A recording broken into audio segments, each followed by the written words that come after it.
Hello, everybody. Welcome back once more to Anime Yay or Nay. I'm the Outback Al, I'm hot for justice. And I'm NV Jitters. and we're here today. We had to skip last week due to some technical difficulties, but we are back now this week with our new series Bakemonogatari, where we watched episodes 1 through 4.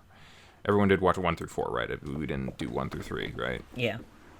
Yeah. It's a little these episodes, like the narrative of each episode seems to span more than one episode, so it's good to figure out where we are starting and stopping on this. So, just overall impressions. I didn't love this series. What did you guys think? I am not a huge fan of it either. I mean, Yeah. I think it's like, I don't know how, God, how do I want to describe it? I think there's just like, Well, why don't we get Envy's things first, and then we'll each go into what we had liked and disliked. okay. I mean, Just general impressions. First. I'm interested. I mean, I've heard a lot about the series. It's got a cult status, and Yes. I can kind of see why it does, but at the same time, there are things about it that I'll get into later that kind of irritate me. Yeah, I was thinking along the same lines as that. Gav, why don't you go ahead, because you seem to wanted to go and do it. So, I think, like, I didn't have a problem with, like, the first episode, to be honest. Like, I think that the first episode was pretty interesting, like, at least with the whole, like, God, what's his name? Oshino? The priest guy, Yeah. and the exorcism stuff. Yeah. Yeah, I'd agree with that. I liked Oshino. I think he's probably the best part of the series, if I'm gonna be honest. Including his parts in, like, the later episodes we watched. I'm not a huge fan of the protagonist, Araragi. I was okay with him. I didn't really feel one way or the other. He just kind of feels like milquetoast protagonist to me. Yeah. Like I don't hate you. You're just not doing anything to make me like you. Yeah. That's how I kind of felt. But to be fair, I feel like that's most anime protagonists to begin with. Yeah. So I don't know if it's a huge complaint from me. Yeah. At least. I mean, he's alright. I think... Yeah, it's like that's anime protagonist. He's all right. Yeah. What'd you think of the main character? He's all right. Yeah. He was there. He can breathe. But yeah, he breathes. That was a delayed. He's That was a delayed reaction. he's living. Yep. There might be a pulse in there. Actually, that's a good question because we should mention he's not a vampire, but he might be kind of a vampire. Like he didn't go full vampire. I think Is he he- like Ceres? Okay, I can in answer. the I can beginning of answer. I can Hellsing? answer that. I Okay, talked to go for it. I talked to a couple of my high school friends who are like diehard fans of the series. Even though Oh God, they're gonna hate this. Well, no. Well, here's the thing. Even though this is the first thing of this series that was anime, it's not the first chronologically. There's a prequel that explains how he got his powers. Yeah, this is all. We should mention that this was all based on I believe it's a light novel series, Oh yeah. and I'm pretty sure this guy's a pretty well-known author because he has a bunch of different series, all with the name Gatari, because that means story. Like if I'm remembering correctly, Bakemonogatari or Monogatari or whatever translates to ghost story. Yeah. And Bakemonogatari is part of Ghost Story. I actually watched another anime from the same author, different. I don't remember if it was the same animation company or whoever, but it's called Katanagatari, which is Sword Story. But I'll talk about that later because I have some comparisons to make there. But go ahead. Yeah, No, what that your was friends it. have to say. Oh, well, Yeah. But that was yeah, that was it. That it was there was a prequel anime that Oh. explained how he got his powers.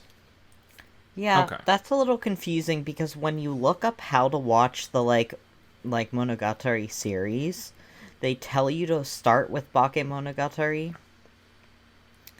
So it's Okay, we're doing that. yeah, which is maybe not the best. I mean, I haven't seen any of the other ones, so I don't know. But I think this series is just like, I feel like because it has such a big cult following, it's probably either a hit or miss for some people. And for me, it's just kind of like, I think there are some interesting aspects, and then I think some other parts there's like too much. Like his thought process when his thoughts flash across the screen, and it's like Yeah, I had a bit of a problem with that. Like, I want to say that I think the art style's great in the show, and I think they have a unique editing style. Well, unique, at least in anime. I think I've seen this in some movies and some other places, but I haven't seen this much in an anime, and I think it gives it a very unique style. And that's, I'm praising it with that.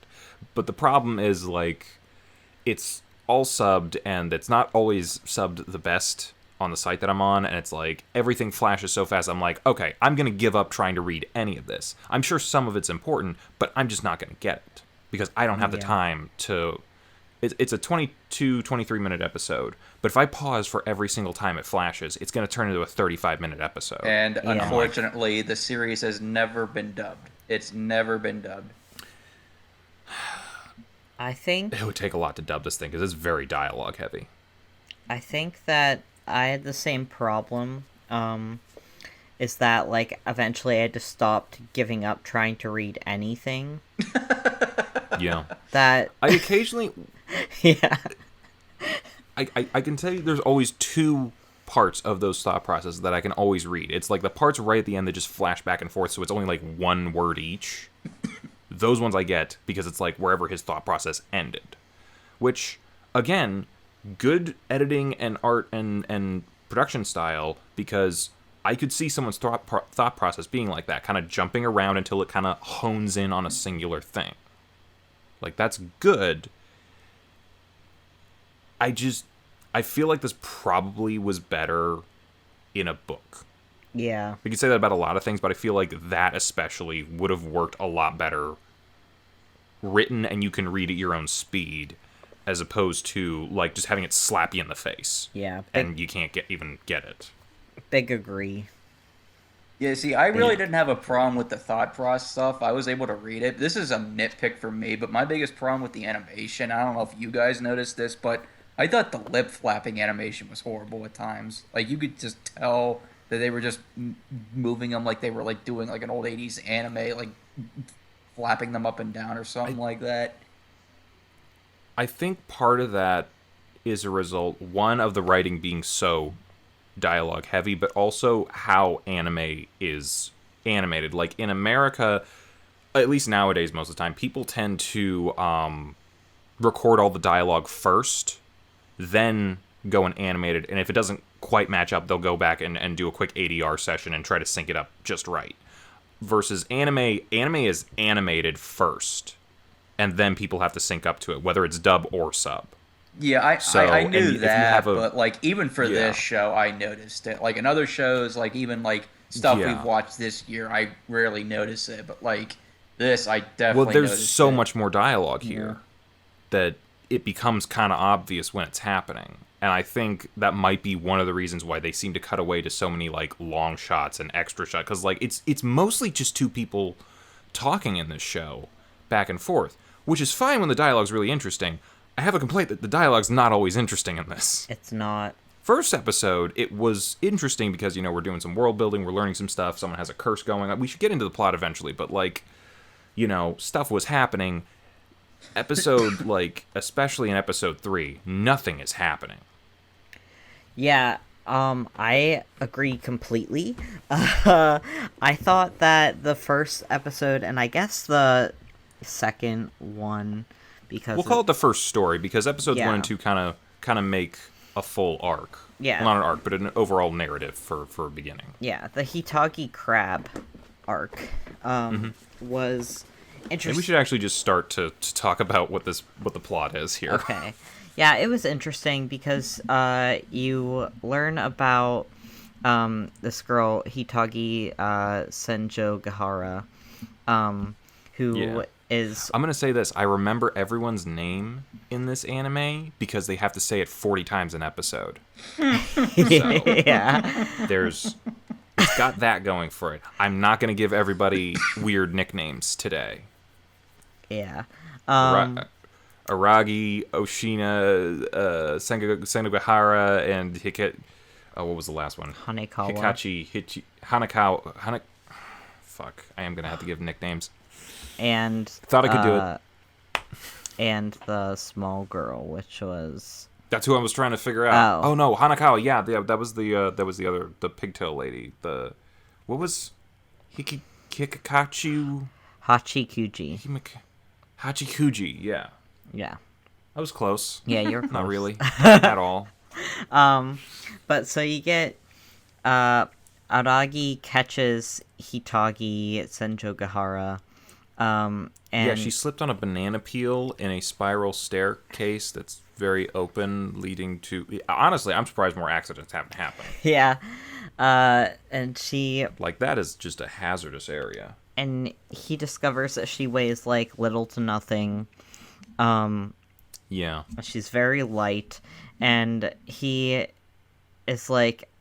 Afterwards, he's asking Hanekawa, his, like, best friend and class president, about her.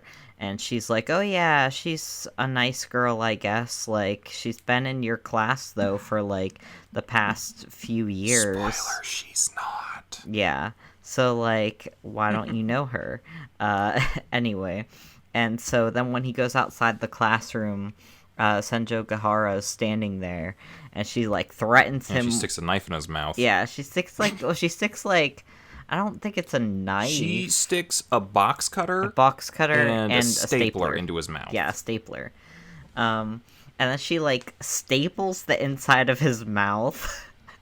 But his injuries... She's a bitch. Yeah, but his injuries heal really quickly because I guess that's part of him being, like, a cured vampire. A pseudo-vampire? Yeah. Yeah, something. It's not really gone into a ton. He was attacked by a vampire, nearly turned, then a guy exorcised the demons, and he's not a vampire, but still retains some powers, essentially. Mm-hmm. That or I'm crazy. Yeah. Could be crazy. And so she's like, I guess, does not want him to talk to her or think of her or anything. And then he shows her his wound healed quickly. So he's like, hey, you're weird. I'm weird. Let me help you. And so Let's be weird together. Yeah. And so she's like, okay, all right. I'll give you a chance to help me out if you say that you can really do that. So he takes her to Oshino, which is the guy who helped him out, and I guess he also helped Hanekawa because she's like a wolf girl or something. But they don't really say that. I didn't know that. They don't really say it, they just kind of show you a picture of her. I just call him Meme because that's or Meme. I just call him Meme. That's his first name. His name is Meme. Oh, that's that guy. Yeah. Okay. His first Mr. Meme. Yeah, his first name is literally Meme. So. Meme. But continue. So I guess he helped out both of them. So he was like, oh yeah, I'll take you to this guy who helped me, Oshino. He's really great, and he'll help you too. And so he does. And I'm probably gonna, like... I'm trying to just describe this in the chill kind of way. Like, I'm not gonna go into every Do you want me to do it? single detail that happens. But if you want to go with the next part, you can, because I think I pretty much got all of what happens in the first part. Yeah, I think you covered basically everything. Somehow she's able to store piles and piles of Stationary. stationery. Yeah. Yes, staplers, scissors, X-Acto knives, every sort of implement, just up her skirt or up her ass or wherever. She's just full of stationery. I guess that's unique. I will give you that. that's not normally something that I've seen a person just be able to carry and use as a weapon, but, hey, Yeah. good for you.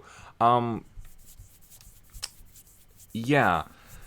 So, to exercise this, it's not a demon. It's kind of a god Yeah, they creature. can. So It's apparently a crab god Yes. encountered her and apparently took away most of her body weight. So she wants her yes. normal body weight back. But it's also kind of a manifested metaphor sort of thing, because it didn't just take away her weight, it took a lot of her emotions away. We're not going to get into trigger territory, but she went through a very traumatic moment in her childhood, early teenage years. Yeah. Because of some stuff with her mother. There was a lot of it's trauma. It's like PTSD. It's a lot of different things. It's a lot to deal with. And the crab, when it took the air quotes weight from her, it took her emotional weight with it. Yeah. Kind of like the whole, like, it's a load off your shoulders kind of thing. But at the same time, it robbed her of any emotion other than just bitch sauce. So, yeah, I feel like they were... All she does to this Aragi guy who's trying to help her is just insult him at every turn. And, like, by the end of episode 2, whenever they, like, pray to the god or whatever and figure out what's wrong, and she gets the weight, and, like, she's offered the weight back, and it's like, hey, if I give you your weight back, you're going to have your emotions, but you're going to feel everything that you had before. And she's like, no, I want to feel it. Like, that was my experience, that was my things, these are the things that happened to me, and it's a part of me. And, included with all that pain is also, the love that I had for my mother. Even if the relationship isn't good anymore, I still want that. And I'm going to say this. That's a really interesting, mature theme to have in a show.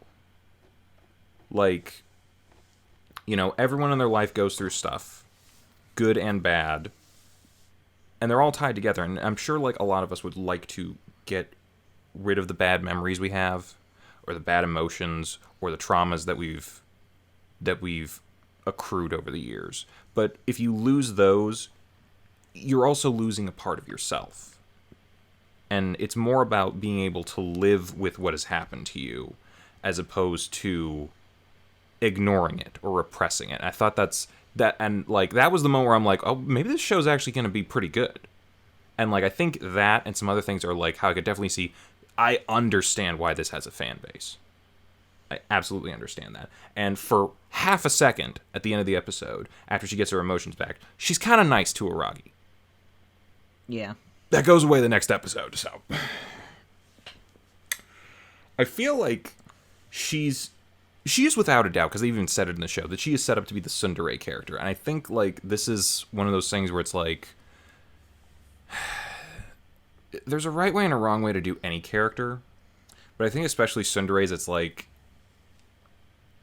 You're either tsundere where it's like, okay, you're kind of mean, but you can see where they're going to be the nice person in the end.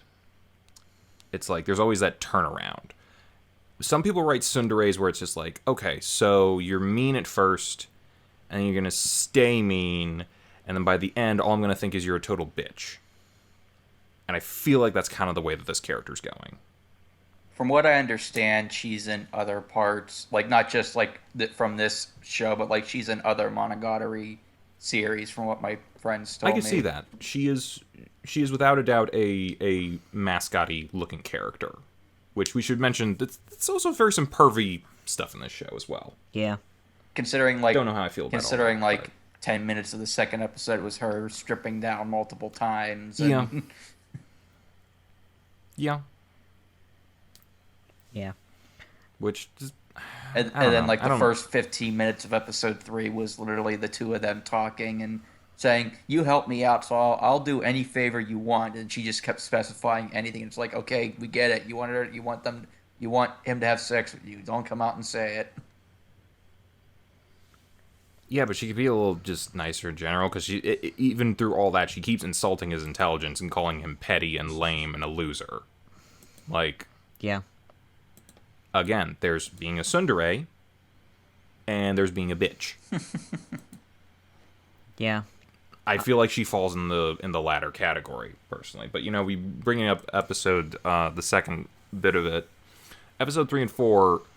Well, we didn't finish this story, but we get our second character, the what was her name? Snail Girl? Yeah. Hachikuji. We'll call her Snail Girl. She's got a backpack. So after... I'm just going to call it the runaround of, whatever you want to call their first interaction, where it's just like, okay, just get on with the plot. I very few times do I have to look at the time at the bottom of the screen for anime, and that was part of it. It's just like, I get it, you're talking about yada yada, I don't care, get to the actual plot, get to the interesting part of these stories, which is the spirits, the exorcism stuff, that kind of stuff. That was interesting. Yeah. They take their sweet time. Then he sees a girl who's lost. She's like an elementary school kid with a backpack, and he's like, well, I'm gonna go help out this little girl. And she's like, go fuck off, I hate you. And he's like, well, that hurt. Well, I'm gonna go try again. Hey, would you need some help? I'm like, go fuck off, I don't like you. And then he goes away again, and then he comes back again. He just kind of punches her. I don't understand these people's decision-making processes. I'll admit, that did get me to laugh. I'm not going to lie, the first time I saw that. Yeah, but it's like... And then you start to think about it, like, who does that? Oh, no, he's a total asshole for doing that, punching a 10-year-old girl, but it's the dark comedy aspect of it. Yeah, but it just keeps going. And this isn't the first time that he, punches Oh, her no. at random. I'm like, why do you... I would... And she's just cool with it after that. Well, yeah, apparently she thinks the first time he punched him was like a dream or something like that. That's fucking dumb. But, yeah, they're trying to help her go home, and we find out her problem is that no matter...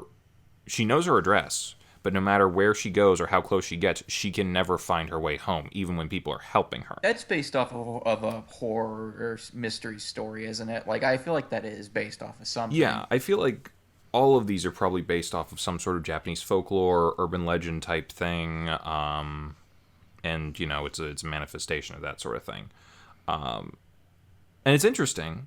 Again, that's an interesting part of it. It's like, oh wow, okay, so this is kind of cool. What are we doing with it? And we just kind of sit around and talk about, are you in love with your sister? For 30 minutes. Yeah. That was an actual thing that happened in this show about exorcisms and figuring out problems with spirits and emotional stakes because of... I don't know. I'm just... It doesn't feel like it's trying to be a slice of life, but it does feel like it's trying to be a slice of life. And I don't love that. Yeah. I think there was one point in, I can't remember if it was episode 3 or episode 4. I think it was episode 4 because I watched that one a day later than the other episodes. But there's a part where he was like, Araragi and Hachikuji were just talking to each other, and they were just rambling on about... Oh, that was the start of episode 3. That's how we're gonna start off our episode. Let's just talk about just weird shit that's not gonna have anything to do with the actual plot for the whole time. Yeah, there were possibly have some sexual tension. There were multiple times this happened, and to me it was just like, because he does that with Sanjigahara, and then he does that with the Hachikuji, the little girl, and I'm just like, whenever that happens, I just can't focus on what they're talking about because it has nothing... It's boring. It's boring, and it has nothing to do with, the plot. And maybe... I feel like this... Go ahead. No, you go. I feel like that could have worked had it just been shortened. Yeah. I'm sure in the book it works fine, and it's like a whole chapter just to itself for character development, yada yada, whatever. Yeah. But it just goes around in so many circles when you're watching it that you're just like, you could have condensed this to 2 minutes of dialogue and been done with it and get on to the actual interesting thing. That's what I was gonna say. In the book, it's probably a lot different, but it doesn't make for a good scene in like an anime. Yeah, it's just not interesting to me. And it could be interesting if you kept it short, just keep it to the point, and then get to the actual interesting stuff. Like they kind of have a rambly scene a little bit that works with the priest guy, Yoshino. Yeah, Yoshino. Meme, Mr. Meme. He calls him on the phone, and he's talking about, okay, it's a snail, but it like derives from like the word for like water bug and like all this other sort of stuff, and that's how like people are confused because like, oh, this means this, but this means this, which is actually interesting because of Japanese language. How you write out words.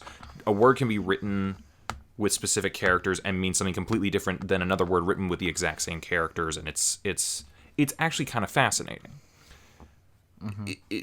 But like he's actually explaining some stuff about it, and okay, for the life of me I can't remember exactly what he was talking about, but he's going back and forth a little bit about how to deal with the spirit, and that's interesting. Well, you had that thing with the crab, that was interesting because we're talking about ghosts, demons. It's not a demon or it's not like, this one isn't a god per se, but it might be something else. It's a spirit of some kind. We have to find a way to either appease it or get it to go away or whatever else, and how are we going to do that? That's good, that's interesting, a little rambly, but it works in that way. Yeah. Because, he's just kind of an eccentric exorcist. Yep.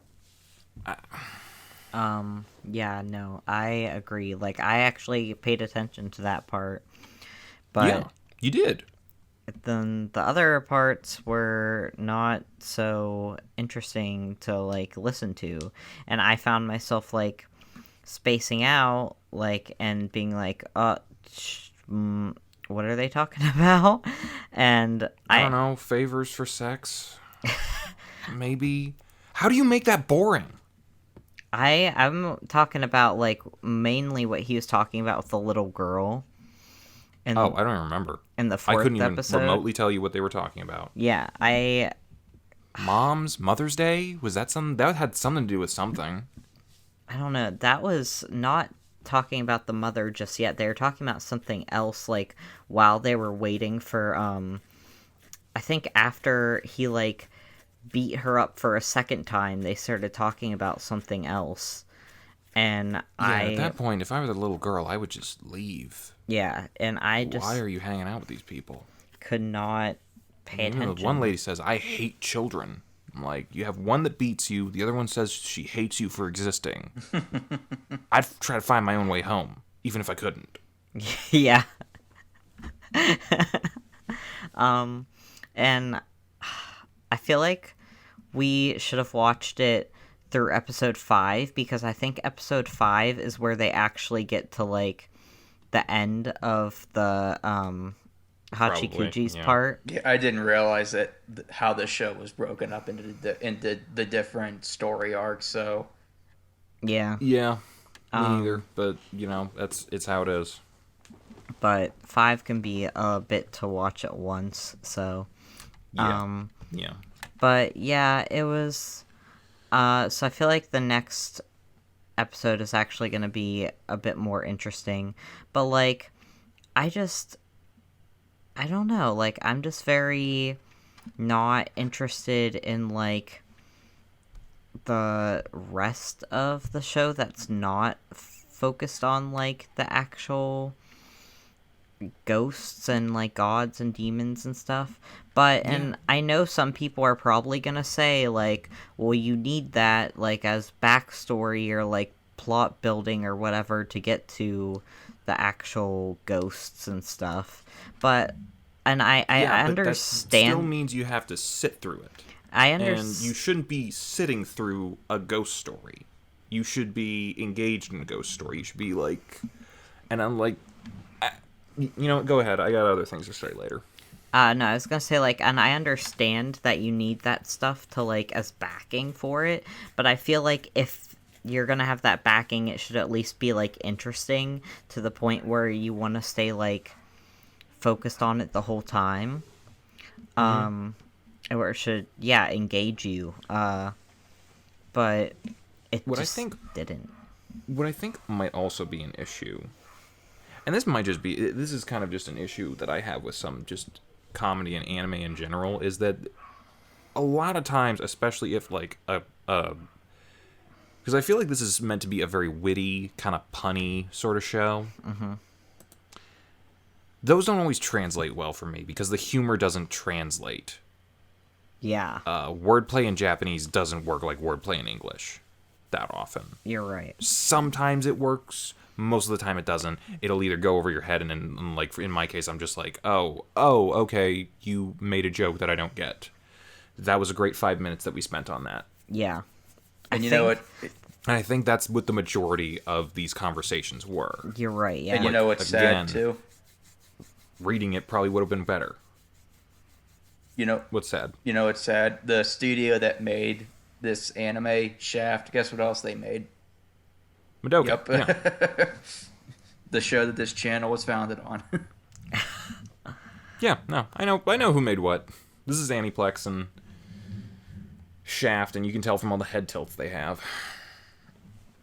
Shaft is a very stylized studio, so yeah. God, what else do I want to say about this? I know people are probably gonna, like, if people watch this and they are gonna be like, wow, you guys totally missed what it was about, blah, blah, no, blah. I have no doubt. Yeah, this definitely feels like it. Like, I'm not saying this show is without any merit. It just didn't really do it for me. Yeah, and I guarantee you there's, like, this feels like the kind of anime that could easily have a bunch of, like, fans who are like, well, if you don't like it, you watched it wrong. yeah. Or, like, you just didn't get it. It's too over your head.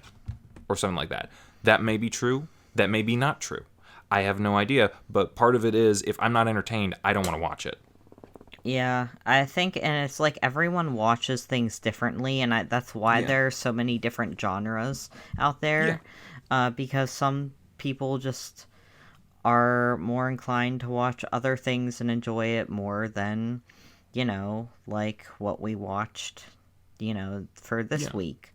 And I'm not saying there's anything wrong with people who like this, because I can see why people would like it. It's just not... Yeah, I absolutely see why this would be a cult show. Yeah. This feels like it fits just a perfect combination of things to be a niche in and of itself. Yeah. It's just not something that I can see myself really watching and, like, enjoying. Yeah. And, like, I want to bring up, because I mentioned Monogatari earlier. I really love that show. And it's a lot like this show, but I feel like it just does what they're doing better.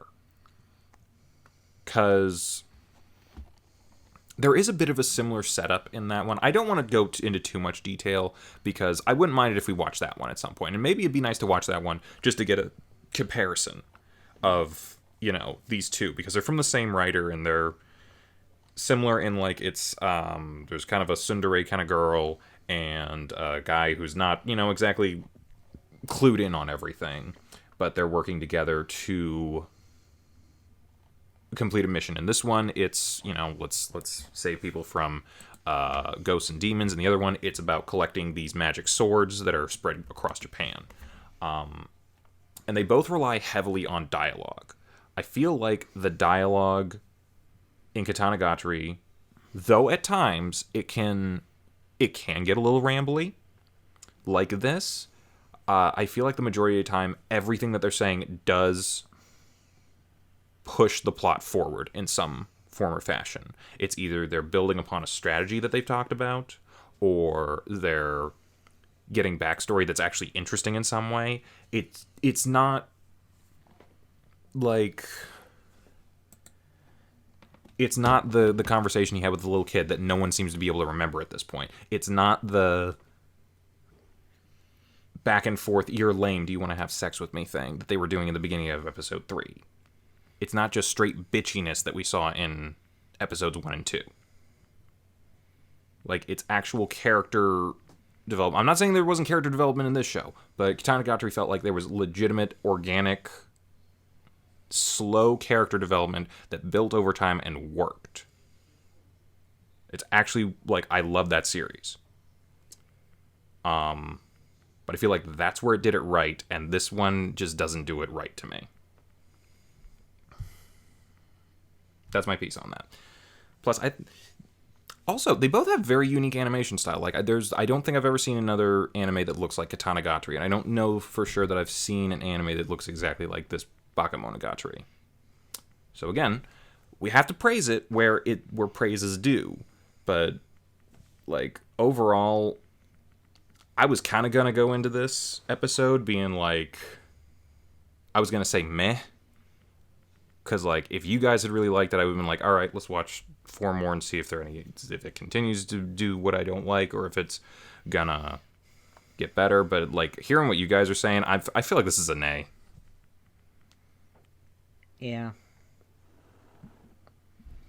You guys said nay. I feel like I'm a nay. Like, I know we could go to the next episode and figure out, what happened to Snail Girl, but at the same time, I'm kind of like going like, do I care that much? And the answer is no. Yeah. Like, you had 2 episodes to make me care about what happened to this little girl who cannot find her way home, and you weren't able to do it. I don't know how you weren't able to do that. I should have so much sympathy right now. It's a 8-year-old girl who can't find her way back to her mama, and I don't care.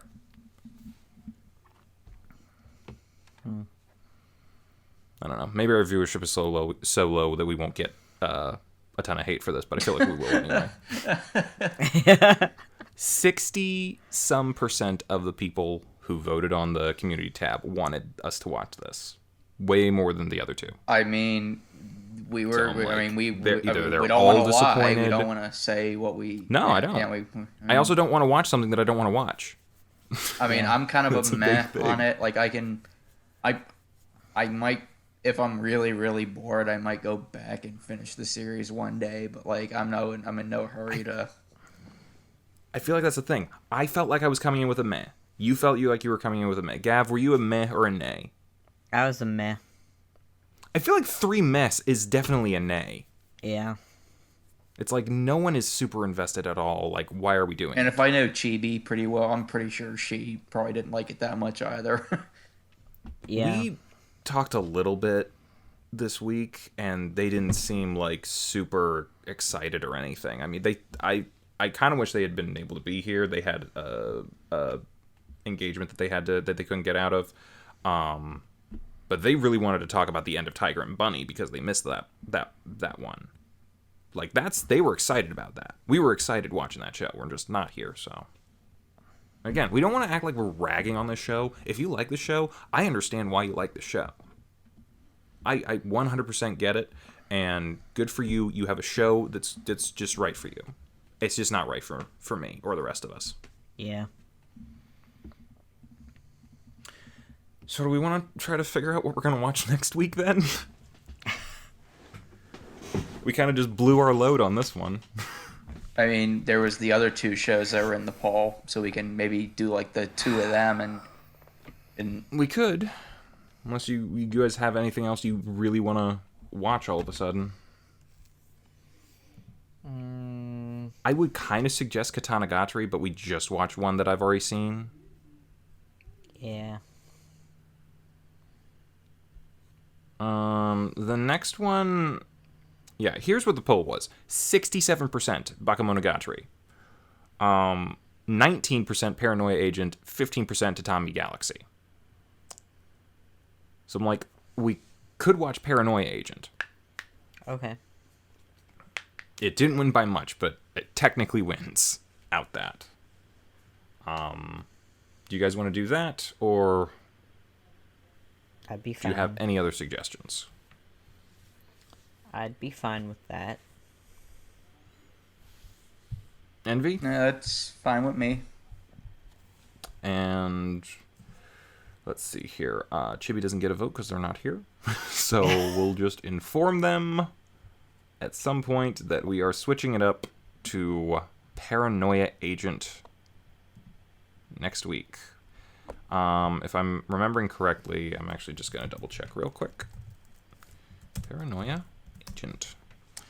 Paranoia Agent is 13 episodes. So how do we want to break that down? Do what we did with Tiger and Bunny, do 3 episodes, and then the final episode we do 4. 3, 3, 3, and 4. I mean, that could work. Okay. I'm down for that. So, next week, we'll be watching the first 3 episodes of Paranoia Agent. It's a series directed by Satoshi Kon, and I like me some Satoshi Kon. That's high pedigree. That is high pedigree. It's the only anime series he ever made. Ooh. So. Have you seen it before, Al? I have not. I think I watched the first episode. Oh, so this will be fun. Once, but I haven't seen anything else. So, yeah, this will be new for me. Nice.